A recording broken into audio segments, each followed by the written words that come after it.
Bismillahirrahmanirrahim. Assalamualaikum warahmatullahi wabarakatuh. Alhamdulillahillazi nahmaduhu wa nasta'inuhu wa nastaghfiruh wa na'udzu billahi min shururi anfusina wa min sayyiati a'malina may yahdihillahu fala mudilla lahu wa may yudlil fala hadiya lahu. Asyhadu an la ilaha illallah wahdahu la syarika lahu wa asyhadu anna Muhammadan abduhu wa rasuluh. Bapak, ibu-ibu, kaum muslimin wal muslimat sidang jamaah tarawih rahimakumullah. Kembali kita bersyukur kepada Allah Subhanahu wa taala pada malam hari yang ke-16 ini.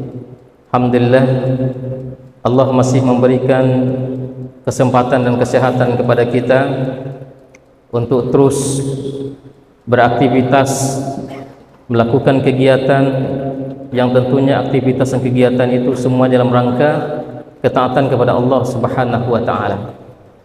Maka insyaallah seluruh kesibukan kita, kegiatan-kegiatan ini kita niatkan semuanya karena Allah Subhanahu wa taala, sehingga dia menjadi amal soleh, sehingga dia mendapatkan pahala di sisi Allah Subhanahu wa taala. Apalagi di bulan Ramadan ini. Di bulan Ramadan ini insyaallah Allah lipat gandakan pahala-pahala kita kalau kita melakukan amal-amal yang semua itu kita niatkan kepada Allah. Kemudian salam kita mohon kepada Allah buat Rasulullah sallallahu alaihi wasallam. Allahumma shalli ala Muhammad wa ala ali Muhammad. Bapak Ibu yang dimuliakan Allah Subhanahu wa taala, judul kita pada malam hari ini tentang remaja cinta masjid. Kita ambil dalam surah At-Taubah ayat 18. A'udzu billahi minasyaitonir rajim. Bismillahirrahmanirrahim. Innama ya'muru masajidallah man amana billahi wal yawmil akhir wa aqamas shalah wa ataz zakah wa lam yakhsha illallah fa'asa ulaika ay yakunu minal muhtadin. Sadaqallahul azim. Sesungguhnya yang memakmurkan masjid Allah hanyalah orang-orang yang beriman kepada Allah dan hari kemudian, serta tetap melaksanakan salat, menunaikan zakat, dan tidak takut kepada siapapun kecuali kepada Allah. Maka mudah-mudahan mereka termasuk orang-orang yang mendapatkan petunjuk. Bapak Ibu yang dimuliakan Allah Subhanahu wa taala, di dalam hadis qudsi juga Allah sampaikan kalau hadis qudsi itu man'a dari Allah tetapi disampaikan oleh Rasulullah sallallahu alaihi wasallam. Apa hadisnya berbunyi? Sesungguhnya rumahku di muka bumi ini adalah masjid-masjidku, dan para kekasihku adalah orang-orang atau mereka yang memakmurkan masjid. Maka barang siapa yang ingin bertemu denganku, maka datanglah mereka ke masjid, dan mereka menjadi tamu Allah yang Allah muliakan mereka. Maka Bapak Ibu yang dimuliakan Allah Subhanahu wa taala, aktivitas memakmurkan masjid itu luar biasa. Maka mereka itu adalah kekasih-kekasih Allah, enggak tanggung-tanggung. Jadi sebahagian dari kita kan banyak menyepelekan takmir masjid atau orang-orang yang memakmurkan masjid. Jadi memakmurkan masjid itu bukan hanya takmir pengurus masjid, tetapi kita juga jamaah bahagian daripada memakmurkan masjid. Bapak Ibu yang dimuliakan Allah Subhanahu wa taala, kalau kita hitung atau menurut BPS itu tahun 2022 jumlah masjid di Kota Padang ini hampir 800 berbanding dengan mushola yang hampir juga 800. Coba kita bayangkan, masjid dan mushola hampir lebih 1600 banyak bangunan masjid, Masya Allah. Maka fenomena hari ini adalah banyaknya di antara kita berlomba-lomba untuk membangun masjid, tetapi tidak berlomba-lomba untuk membangun isi dari masjid itu sendiri. Maka dikatakan dalam hadis, la taqumus sa'ah, tidak datang hari kiamat itu hatta yatabahan nasu fil masajid, ya, sehingga manusia itu berlomba-lomba untuk membuat masjid secara megah. Masya Allah, kalau hari ini kita lihat Bapak Ibu, di mana-mana masjid luar biasa, megah, besar. Coba lihat di mana saja. Di Sumatera Barat saja kita lihat Bapak Ibu, di mana saja kita jalan, jarak beberapa meter ada masjid. Ke Pariaman misalnya, kita ke Pasaman, berapa meter itu ada masjid, megah masjid. Masya Allah, apakah ini yang disampaikan oleh hadis ini? Tidak datang kiamat kecuali manusia itu berlomba-lomba dalam kemegahan masjid, bangunan fisiknya. Ini realita yang pertama. Realita yang kedua adalah kita lihat jamaah-jamaah masjidnya. Kalau kita lihat 5 waktu misalnya, berapa saf yang berisik.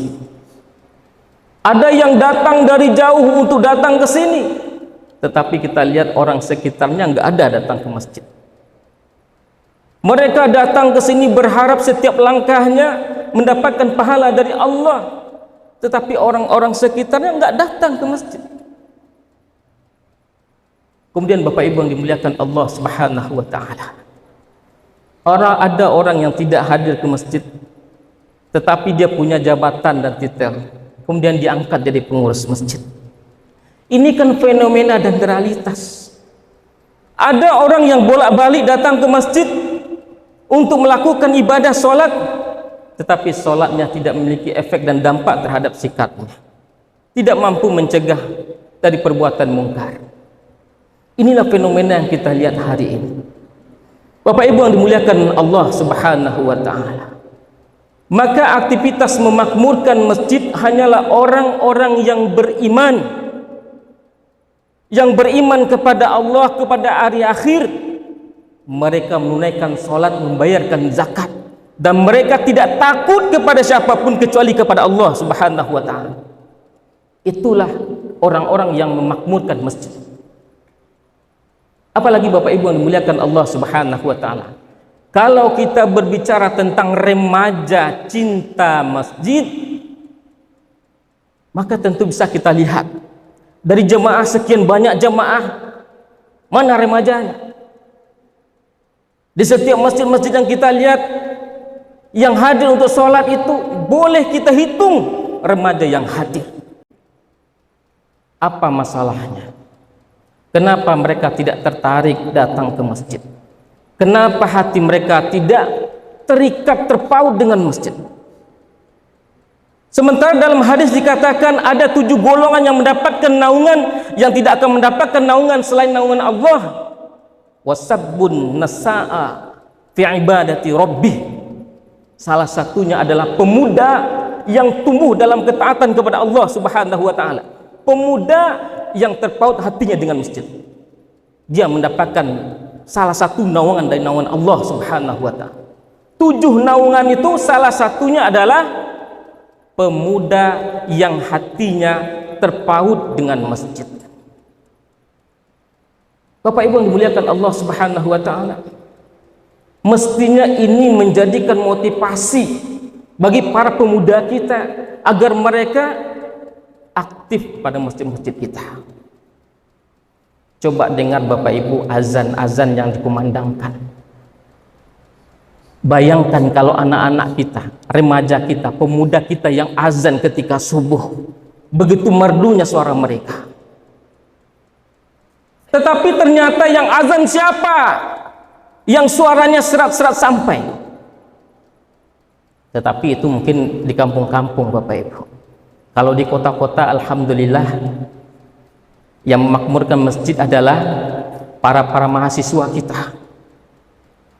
Mereka lah yang hadir ke masjid ini, dan kita lihat mereka lah yang banyak berhasil hari ini. Kalau ada orang yang mengkritik Garin atau imam tidak pantas memimpin, justru yang lahir dari Garin dan dari imam-imam masjid itu, maka itu yang kita harapkan.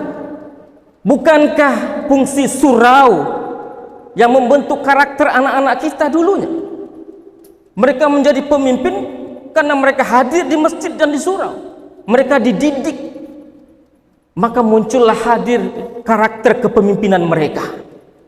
Bukankah mereka-mereka yang merantau itu setelah mereka diseleksi di masjid, di surau?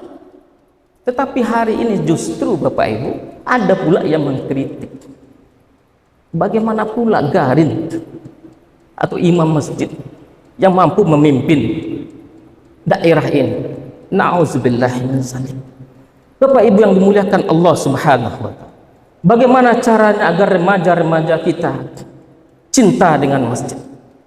Tentunya mulai dari para orang tua kita. Bagaimana mereka dikenakan di masjid? Anak-anak kita dari kecil terbiasa kita bawa ke masjid. Kita supaya mereka interaksi dengan masjid, terbiasa dengan masjid, Bapak Ibu. Kalau mereka sudah terbiasa dengan masjid, maka insya Allah langkah mereka tidak akan terhenti untuk sering ke masjid. Bapak Ibu yang dimuliakan Allah Subhanahu wa taala. Kemudian adalah tentu kita ramah terhadap para remaja dan pemuda ketika mereka hadir ke masjid. Kita apresiasi mereka. Ada nggak pengurus masjid atau takmir masjid memberikan penghargaan kepada para pemuda-pemuda kita, remaja kita yang hadir? Mungkin ketika subuh berjamaah hadir anak-anak, pemuda, remaja, diberi apresiasi mereka. Ini salah satu bentuk daya tarik bagi mereka untuk mereka terpaut dan interaksi dengan masjid. Bapak Ibu yang dimuliakan Allah Subhanahu wa taala. Masjid itu fungsinya bukan hanya untuk ibadah, sholat saja. Tetapi kalau kita lihat pada masa Rasulullah sallallahu alaihi wasallam, seluruh aktivitas itu di masjid, Bapak Ibu. Maka ketika remaja-remaja kita aktif di masjid ini, mereka membuat pengajian-pengajian, ada kreativitas mereka timbangkan. Kita support dari pengurus masjid, bagaimana mereka bisa berkarya di masjid ini.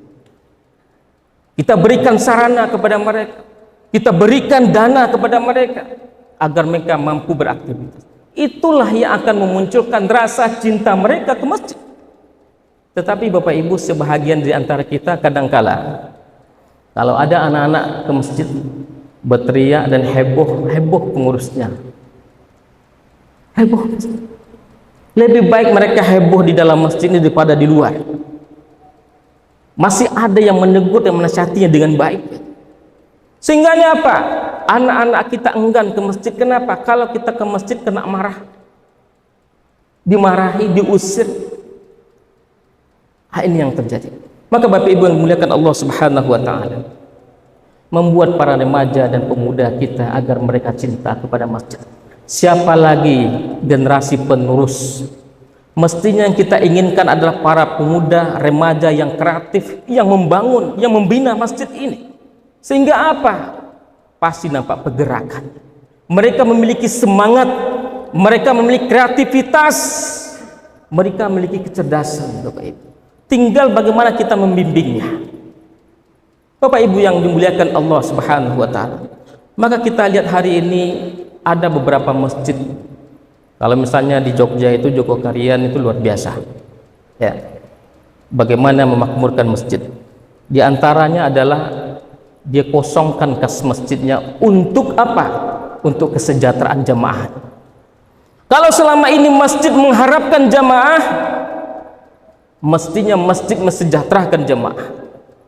Kalau selama ini kita meminta kepada jamaah, sehingganya ada enggan datang ke masjid, apalagi remaja nggak punya uang, kalau dia tidak berinfak dilihat kiri kanan, enggan datang ke masjid. Tetapi apa yang mampu diberikan masjid kepada mereka, kepada jemaah, maka inilah yang akan menjadikan hati mereka tertarik dan terpaut untuk datang ke masjid. Bapak Ibu yang dimuliakan Allah Subhanahu wa taala, maka mestinya masjid hari ini, dan kita juga takut dengan hadis yang disampaikan itu, tidak datang hari kiamat kalau kita hanya berlomba-lomba untuk membangun fisik masjid, tetapi tidak pernah terpikirkan oleh kita untuk membangun jamaahnya. Alat ukur masjid itu maju atau tidak maju dilihat pada fisiknya saja. Kalau di Jogokarian itu kan fisik masjid biasa gitu, tetapi terkenal di mana-mana. Kenapa? Karena dia membangun jamaah. Sampai Bapak Ibu dimuliakan Allah Subhanahu wa taala mendata masyarakat yang ada di sekitar. Yang didatanya apa? Ekonominya. Mana yang perlu dibantu, mana yang perlu diberdayakan ekonominya. Begitu, sampai begitunya masjid. Sehingganya mereka tergantung ke masjid. Mereka membutuhkan masjid, tidak masjid yang membutuhkan mereka. Bapak Ibu yang dimuliakan Allah Subhanahu wa taala, bukankah masjid itu jantungnya sebuah daerah, sebuah negari? Kalau jantungnya itu sangat sakral sekali, maka semua orang harus bergantung kepadanya. Kalau masjid dan musala jadikan jantung dan tempat bergantungnya masyarakat jamaah, maka tidak terbayangkan bagi kita Bapak Ibu bagaimana kesejahteraan masjid, kesejahteraan masyarakat dan jamaah kita. Dan begitu juga anak-anak remaja kita, mereka terdidik, terbina di masjid. Maka anak-anak yang terdidik, terbina di masjid, akhlaknya insya Allah Bapak Ibu, apalagi dengan kondisi hari ini, maka solusinya apa? Solusinya adalah bagaimana mendekatkan, membina anak-anak kita lewat masjid atau kembali kepada surau. Bapak Ibu yang dimuliakan Allah Subhanahu wa taala, maka mudah-mudahan anak-anak remaja kita, pemuda kita, mereka semakin terpaut hatinya di masjid. Mereka dibina, dididik iman dan takwanya mereka di masjid. Di bulan Ramadan ini ada program pesantren Ramadan, alhamdulillah. Tetapi hanya di bulan Ramadan saja. Di bulan-bulan biasanya mereka lepas begitu saja. Mestinya ada terus program-program bagaimana mereka bisa dididik dan dibina terus di masjid. Karena yakinlah kita, pemimpin-pemimpin itu akan hadir di dalam binaan-binaan masjid ini. Ini yang dapat saya sampaikan, mudah-mudahan bermanfaat bagi saya menyampaikan, bagi kita yang mendengarkan. Billahi taufiq wal hidayah. Assalamualaikum warahmatullahi wabarakatuh.